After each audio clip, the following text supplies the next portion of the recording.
Hi hello friends, ചെമ്പനീർ പൂവിൻ്റെ ഇനി വരാൻ പോകുന്ന ഒരു അടിപൊളി അപ്കമിങ് എപ്പിസോഡിൻ്റെ റിവ്യൂയിലേക്ക് എല്ലാ കൂട്ടുകാർക്കും സ്വാഗതം.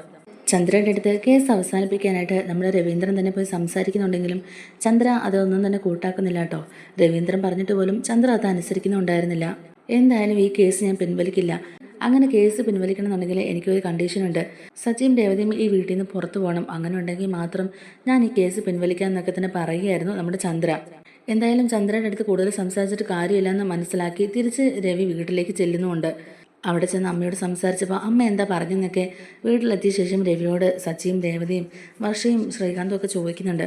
ആ സമയത്ത് ചന്ദ്ര മുന്നോട്ട് വെച്ച കണ്ടീഷൻ എന്താണെന്നൊക്കെ ഉള്ളത് രവി എല്ലാവരോടുമായിട്ട് പറയുന്നുണ്ട് കേട്ടോ. സച്ചിക്കും രേവതിക്കും ഇത് കേൾക്കുമ്പോൾ ഒരുപാട് വിഷമമൊക്കെ ആവുന്നുണ്ട്. ഈ സമയത്ത് വക്കീലിനെ കാണാനായിട്ട് നമ്മുടെ സച്ചിയും രേവതിയും പോകുന്നുണ്ടെങ്കിലും കേസ് പിൻവലിക്കണമെന്നുണ്ടെങ്കിൽ 5 ലക്ഷം രൂപ ചിലവാകുമെന്നൊക്കെ നമ്മുടെ വക്കീൽ പറയുന്നുണ്ട് അവരോട്. ചന്ദ്രമതി കേസ് പിൻവലിക്കുകയായിരുന്നെങ്കിൽ 2 ലക്ഷം രൂപ മതിയായിരുന്നു. എന്നാൽ പിൻവലിക്കില്ല എന്നുള്ള കാര്യം പറഞ്ഞുകൊണ്ട് തന്നെ 5 ലക്ഷം രൂപ വേണമെന്ന് പറയുകയാണ്. മറ്റു മാർഗ്ഗങ്ങളൊന്നും ഇല്ലാത്തതുകൊണ്ട് തന്നെ സച്ചിൻ രേവതി കഷ്ടപ്പെട്ട് ഈ കാശ് മുഴുവൻ അറേഞ്ച് ചെയ്യുകയാണ് കേട്ടോ. 5 ലക്ഷം രൂപ തികച്ചില്ല, എന്നാലും ശകലം കുറവുണ്ട്. എങ്കിൽ പോലും ഈ കാശ് ഒപ്പിച്ചുകൊണ്ട് നമ്മുടെ സച്ചിൻ രേവതിയും വക്കീലിനെ പോയി കാണുകയും ചെയ്യുന്നുണ്ട്. വക്കീലിന് കാശ് കൈമാറിയ ഉടനെ തന്നെ വക്കീൽ സച്ചിയോടും രേവതിയോടായിട്ട് പറയുന്നുണ്ട്, ഇനി നിങ്ങൾ അതോർത്ത് വിഷമിക്കേണ്ട. നിങ്ങളുടെ അനിയൻ്റെ പേരിൽ ഇനി ഒരു കേസ് ഉണ്ടാവില്ല. നിങ്ങൾ ധൈര്യമായിട്ട് തന്നെ പൊയ്ക്കോ. ഇനി അതിൻ്റെ പേരിൽ ഒരു പ്രശ്നവും ഉണ്ടാവില്ല. ആ കേസിന് ഞാൻ ഡീൽ ചെയ്തോളാം എന്നൊരു ഉറപ്പിന്മേൽ തന്നെ സച്ചിയും രേവതിയും അയാൾ അവിടെ നിന്ന് പറഞ്ഞു വിടുകയും ചെയ്യുന്നുണ്ട്. ചന്ദ്രമതിയുടെ കാര്യം ആയതുകൊണ്ട് തന്നെ സച്ചിക്കും രേവതിക്കും ചെറിയൊരു സംശയം ഉണ്ടായിരുന്നു കേസ് പിൻവലിക്കുമോ എന്നൊക്കെയുള്ള കാര്യത്തിൽ. എന്തായാലും വക്കീൽ അവർക്കൊരു ഉറപ്പ് നൽകുന്നതുകൊണ്ട് തന്നെയാണ് സച്ചിൻ രേവതിയും ഇത്രയും കാശ് അവർക്ക് ഒപ്പിച്ചു കൊടുക്കുന്നത്. ഈ സമയം കൊണ്ട് തന്നെ നമ്മുടെ ചന്ദ്രമതി എങ്ങനെയുള്ള ആളാണെന്നൊക്കെ ഉള്ളത് നമ്മുടെ വക്കീൽ അന്വേഷിക്കുന്നുണ്ടായിരുന്നു. ചന്ദ്രമതിയോട് കാര്യങ്ങൾ പറഞ്ഞ് കൺവിൻസ് ചെയ്യാൻ ബുദ്ധിമുട്ടാണെന്ന് മനസ്സിലാക്കുന്ന വക്കീൽ രഹസ്യമായിട്ട് ചന്ദ്രമതിയുടെ കാര്യങ്ങളെല്ലാം തന്നെ അന്വേഷിക്കുന്നുമുണ്ട്. ചന്ദ്രമതി ആരാണ്, ചന്ദ്രമതിയുടെ വീക്ക്നെസ് എന്താണ്, എന്ത് പറഞ്ഞാൽ ചന്ദ്രമതി വീഴും, ചന്ദ്രമതി കാശെന്ന് പറഞ്ഞാൽ അവിടെ വീണ് കിടക്കുന്നുള്ളത് അവർക്ക് മനസ്സിലാവുകയാണ്. അങ്ങനെ ചന്ദ്രമതിയുടെ കാര്യങ്ങളെല്ലാം തന്നെ വക്കീൽ അന്വേഷിച്ച് കണ്ടുപിടിക്കുകയും ചെയ്യുന്നുണ്ട്. അതുകൊണ്ട് തന്നെ തന്ത്രപൂർവ്വം വക്കീൽ ചന്ദ്രയുമായിട്ട് സംസാരിക്കുന്നുമുണ്ട്. ഈ കേസുമായിട്ട് മുന്നോട്ട് പോയാൽ നിങ്ങൾക്കും അവർക്കും കുറേ കാശ് നഷ്ടമാകുമെന്നല്ലാണ്ട് നിങ്ങൾക്ക് എന്ത് പ്രയോജനമാണ് ഇതുവഴി ഉണ്ടാകാൻ പോകുന്നത്? എന്നാൽ നിങ്ങൾ ഞാൻ പറയുന്ന പോലെ ഈ കേസ് പിൻവലിച്ചാൽ നിങ്ങൾക്ക് അതിൽ നിന്ന് ലാഭമാണ് കിട്ടാൻ പോകുന്നതെന്നൊക്കെയുള്ളത് നമ്മുടെ വക്കീൽ പറയുക കേട്ടോ. അത് കേൾക്കുമ്പോൾ ചന്ദ്രമതിക്ക് ചെറിയ തോതിലൊരു സംശയം ആവുന്നുണ്ട്, ഇയാൾ എന്താ ഇങ്ങനെ പറയുന്നതെന്നൊക്കെ. എന്തായാലും വക്കീൽ പറയുന്നുണ്ട്, നിങ്ങൾ ഞാൻ പറയുന്ന പോലെ ചെയ്താൽ നിങ്ങൾക്കൊരു നേട്ടമേ ഉണ്ടാവുള്ളൂ. നിങ്ങൾ ഈ കേസ് പിൻവലിക്കുകയാണെങ്കിൽ ഞാൻ നിങ്ങൾക്ക് 2 ലക്ഷം രൂപ തരാമെന്ന് പറയുകയാണ് വക്കീൽ. എന്ത്, ഈ കേസ് പിൻവലിച്ച വക്കീൽ സാർ എനിക്ക് 2 ലക്ഷം രൂപ തരാമെന്നോ? അതെന്തിനാ, അതെനിക്ക് മനസ്സിലാവുന്നില്ലല്ലോ എന്ന് അതൊക്കെ നമ്മുടെ ചന്ദ്ര ചോദിക്കുന്നുണ്ടെങ്കിലും കൂടുതൽ അങ്ങോട്ട് ചെകഞ്ഞ് കിള്ളാൻ പോകുന്നില്ല കേട്ടോ. എന്തായാലും കാശ് ഇങ്ങോട്ടേക്ക് തരാമെന്നല്ലേ പറഞ്ഞത്, പിന്നെ കൂടുതൽ അന്വേഷിക്കേണ്ട ആവശ്യമില്ലല്ലോ എന്നൊക്കെ തന്നെ ചന്ദ്രമതി മനസ്സിൽ വിചാരിക്കുകയാണ്. അതുകൊണ്ട് തന്നെ വക്കീൽ പറഞ്ഞ ഡിമാൻഡ് അംഗീകരിക്കാൻ ചന്ദ്രമതി റെഡിയാകുകയാണ്. വക്കീലിൻ്റെ കൂടെ തന്നെ പോലീസ് സ്റ്റേഷനിലേക്ക് പോയിട്ട് എനിക്ക് കേസൊന്നുമില്ല, ഇതൊരു കുടുംബ പ്രശ്നം മാത്രമാണ് എന്നൊക്കെ എഴുതി കൊടുത്ത് കേസ് പിൻവലിക്കുകയാണ് ചന്ദ്രമതി. ചന്ദ്രമതി അങ്ങനെ സ്റ്റേഷനിൽ ചെന്ന് കേസ് പിൻവലിച്ച കാര്യങ്ങളെല്ലാം തന്നെ സച്ചിയോടും രേവതിയോടും വിളിച്ച് പറയുകയും ചെയ്യുന്നുണ്ട് വക്കീൽ. ആ സന്തോഷ വാർത്ത അറിഞ്ഞ് സച്ചിയും രേവതിയും വീട്ടിലുള്ള എല്ലാവരും ഈ വാർത്ത അറിയിക്കുകയും ചെയ്യുകയാണ്. ചന്ദ്രമതി കേസ് പിൻവലിച്ചു എന്നുള്ള കാര്യം കേട്ട ഉടനെ തന്നെ ശ്രുതിക്കാനോട്ട് ഇത് ഭയങ്കര ഷോക്കായിട്ട് തോന്നിയത്. ശ്രുതി ചോദിക്കുന്നുണ്ട്, അമ്മ കേസ് പിൻവലിച്ചെന്നോ? അതെന്തിനാ? അമ്മ ഭയങ്കര സ്ട്രോങ് ആയിട്ടാണല്ലോ തീരുമാനം എടുത്തുകൊണ്ടിരുന്നത്, പിന്നെ എങ്ങനെ ഇത് സംഭവിച്ചു എന്നിങ്ങനെ ചോദിക്കുമ്പോഴേക്കും സച്ചി പറയുന്നുണ്ട്, എനിക്ക് കേസൊന്നുമില്ല എന്നും പറഞ്ഞുകൊണ്ട് അമ്മ തന്നെ സ്റ്റേഷനിൽ പോയി എഴുതി കൊടുത്തത്. അതല്ല ഞാൻ ചോദിച്ചത്, പെട്ടെന്നെന്താ അമ്മയ്ക്ക് ഇങ്ങനെ ഒരു മനമാറ്റം സംഭവിച്ചത്? അമ്മ ഈ തീരുമാനത്തിൽ ഉറച്ചു നിൽക്കുകയായിരുന്നല്ലോ എന്നിങ്ങനെ ചോദിക്കുകയാണേ. അപ്പോഴേക്കും സച്ചി പറയുന്നുണ്ട്, അത് പിന്നെ എല്ലാം പെട്ടെന്നാണല്ലോ നടക്കുന്നത്. ഇപ്പോൾ വക്കീൽ തന്നെയാണ് ഞങ്ങളെ വിളിച്ച് ഈ കാര്യം പറഞ്ഞത്. അമ്മ നേരിട്ട് പോലീസ് സ്റ്റേഷനിൽ ചെന്ന് എനിക്ക് കേസൊന്നുമില്ല, ഇത് ഞങ്ങളുടെ കുടുംബ പ്രശ്നം മാത്രമാണ്, അതുകൊണ്ട് ഞാൻ കേസ് പിൻവലിക്കാമെന്നും പറഞ്ഞ് എഴുതി ഒപ്പിട്ട് കൊടുത്തിട്ടാണ് വന്നത്. സച്ചി ഇത് പറയുമ്പോഴും ശ്രുതിക്ക് ഇത് ഒട്ടും തന്നെ വിശ്വസിക്കാൻ പറ്റുന്നില്ല കേട്ടോ. എന്നാലും ആൻറ്റി കേസ് പിൻവലിച്ച കാര്യം എനിക്ക് അങ്ങോട്ടേക്ക് അക്സെപ്റ്റ് ചെയ്യാൻ പറ്റുന്നില്ല. ആൻറ്റി എന്നോട് പ്രത്യേകം പറഞ്ഞതാ രേവതിയുടെ അനിയനെ ജയിലിൽ കയറ്റാതെ ആൻറ്റി അടങ്ങില്ലെന്നൊക്കെ. പെട്ടെന്ന് ഇങ്ങനെ കേസ് പിൻവലിക്കണമെങ്കിൽ അതിലെന്തോ ഒരു കാര്യമുണ്ടല്ലോ എന്നൊക്കെ ഇങ്ങനെ ആലോചിച്ചുകൊണ്ടിരിക്കുകയാണ്. അപ്പോൾ രേവതിയും ഇത് തന്നെ മനസ്സിലിങ്ങനെ ആലോചിച്ചുകൊണ്ടിരിക്കുകയാണ് കേട്ടോ. പെട്ടെന്ന് അമ്മ ഇതുപോലെ കേസ് പിൻവലിക്കണമെന്നുണ്ടെങ്കിൽ അതിന് തക്കതായ ഒരു കാരണം ഉണ്ടായിരിക്കുമല്ലോ. കാരണം കേസ് പിൻവലിക്കണം എന്നുള്ളൊരു ആവശ്യം ഉന്നയിച്ച് എല്ലാവരും അമ്മയുടെ അടുത്ത് പോയി സംസാരിച്ചാണല്ലോ. എന്നിട്ട് പോലും അമ്മ അതൊന്നും വകവെച്ചില്ല. അമ്മ അമ്മയുടെ തീരുമാനത്തിൽ ഉറച്ചു നിൽക്കുകയായിരുന്നു. എന്തിനാ അച്ഛൻ പോയി പറഞ്ഞിട്ട് പോലും അമ്മ അത് കേൾക്കാൻ കൂട്ടാക്കിയില്ല. പിന്നെ അമ്മയ്ക്ക് എങ്ങനെയാ പെട്ടെന്ന് ഇങ്ങനെ ഒരു മനമാറ്റം സംഭവിച്ചെന്നൊക്കെ രേവതിയും അതുപോലെ ചിന്തിക്കുന്നുണ്ട്. അപ്പോൾ ശ്രീകാന്ത് സച്ചിയോട് ചോദിക്കുന്നുണ്ട്, അല്ല സച്ചിയേട്ടാ, ഈ കേൾക്കുന്നതൊക്കെ സത്യം തന്നെയാണോ? നമ്മുടെ അമ്മ തന്നെയാണോ കേസ് പിൻവലിച്ചേ എന്നിങ്ങനെ ചോദിക്കുക. ഈ ഒരു പ്രശ്നത്തിൻ്റെ പേരിലാണല്ലോ അമ്മ വീട് വിട്ട് പോയത് തന്നെ. എന്നിട്ട് അമ്മ ഇങ്ങനെ ഒരു തീരുമാനം എടുക്കുന്നത് എങ്ങനെയാ എന്നൊക്കെ ഇങ്ങനെ ചോദിക്കുക. എന്തായാലും ഇത് കേൾക്കുമ്പോഴേക്കും നമ്മുടെ രേവതിക്ക് ഒരുപാട് സമാധാനമാവുന്നുണ്ട്. രേവതി പെട്ടെന്ന് തന്നെ പൂജാമുറിയിൽ ചെന്നിട്ട് ഈശ്വരനോട് നന്ദിയൊക്കെ അറിയിക്കുകയാണ് കേട്ടോ.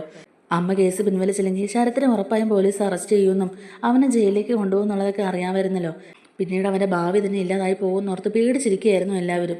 എന്തായാലും അമ്മയ്ക്ക് ഇങ്ങനൊരു മനംമാറ്റം ഉണ്ടായല്ലോ എന്നൊക്കെ ഓർത്തുകൊണ്ട് തന്നെ രേവതി ദൈവങ്ങളോട് നന്ദി പറയുകയാണ്. ഇതിനിടയിൽ ശ്രീകാന്തിൻ്റെ ചോദ്യങ്ങൾക്ക് വർഷ മറുപടി പറയുന്നുണ്ട്. ഞാൻ അപ്പോഴേ പറഞ്ഞില്ലേ ശ്രീകാന്ത് നിന്നോട്, അമ്മയ്ക്ക് കുറച്ച് സമയം എടുത്തിട്ടാണെങ്കിലും അമ്മ ഈ തീരുമാനം മാറ്റുമെന്ന് ഞാൻ നിന്നോട് അപ്പോഴേ പറഞ്ഞില്ലേ എന്ന് ചോദിക്കുകയാണ്. ആദ്യം ഭയങ്കര ദേഷ്യമൊക്കെ ആയിരിക്കും, എന്നാൽ പോകെ പോകെ ഇമോഷൻസ് എല്ലാം കുറഞ്ഞു വരും.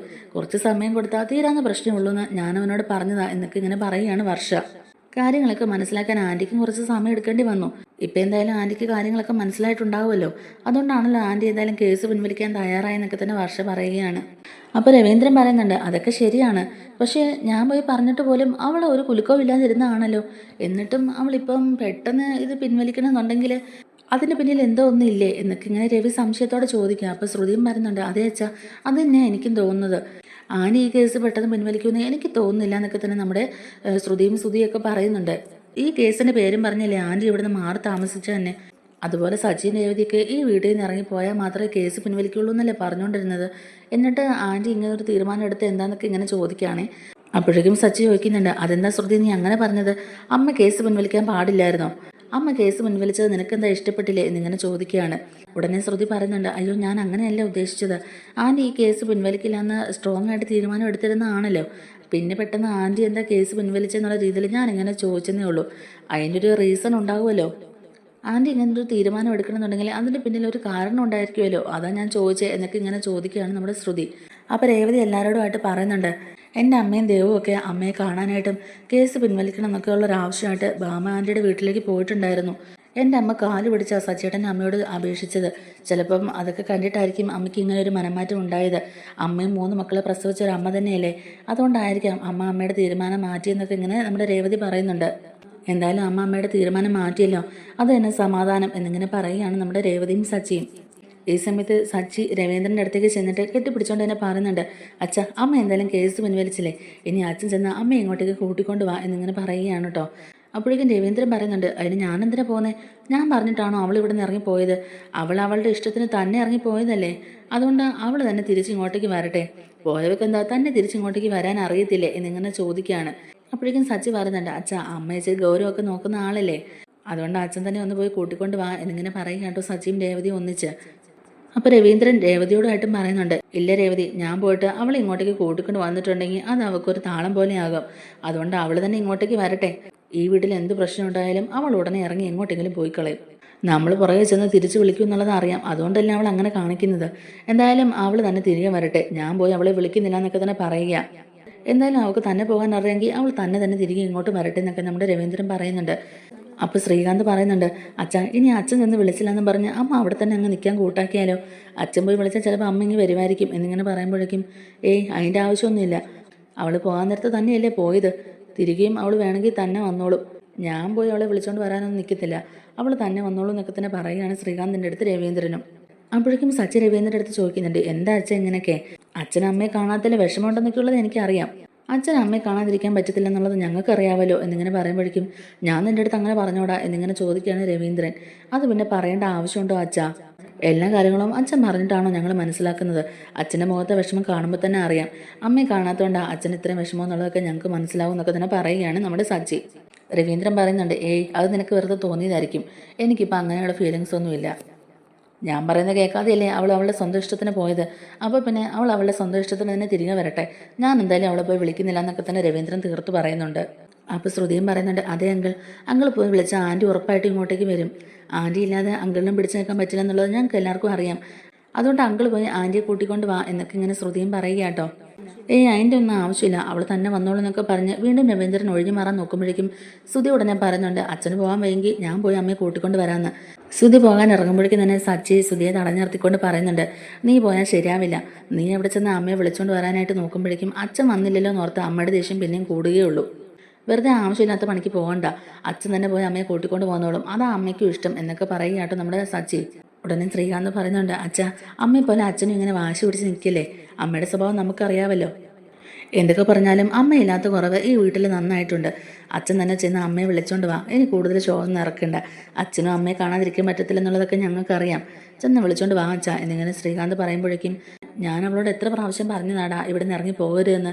എൻ്റെ വാക്കിന് അവൾ തുള്ളിയെങ്കിലും വില കൽപ്പിച്ചോ? ഞാൻ അവിടെ ചെന്നപ്പോൾ പോലും അവൾക്ക് എൻ്റെ കൂടെ വരാൻ തോന്നിയില്ലല്ലോ. പിന്നെ ഞാൻ എന്തിനാണ് ഇപ്പം മാത്രം അവളെ പോയി വിളിച്ചോണ്ട് വരുന്നത്? അതിൻ്റെ ആവശ്യമുണ്ടെന്ന് എനിക്ക് തോന്നുന്നില്ല.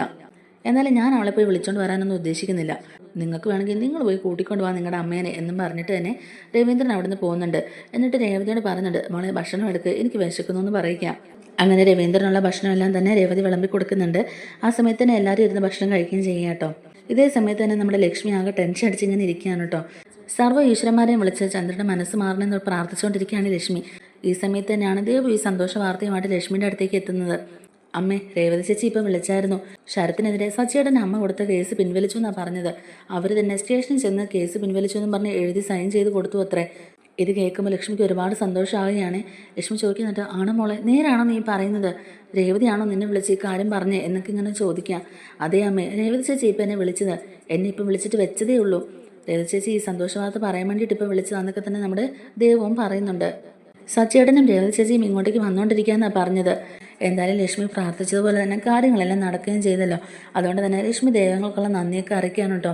ശരത്തിനെ രക്ഷിക്കാൻ പറ്റുമെന്ന് ഒരിക്കലും വിചാരിച്ചതല്ല. എന്തായാലും ചന്ദ്രമതിയുടെ മനസ്സ് ഇത്ര പെട്ടെന്ന് മാറുമെന്ന് ഞാൻ ഒരിക്കലും വിചാരിച്ചതല്ല. എന്തായാലും മാറിയല്ലോ. എൻ്റെ മോൻ ഇനി ജയിലിൽ പോവില്ലല്ലോ, അവൻ്റെ ഭാവി ഇല്ലാതാവില്ലല്ലോ എന്നൊക്കെ ഓർത്ത് സമാധാനിക്കുകയാണ് നമ്മുടെ ലക്ഷ്മി.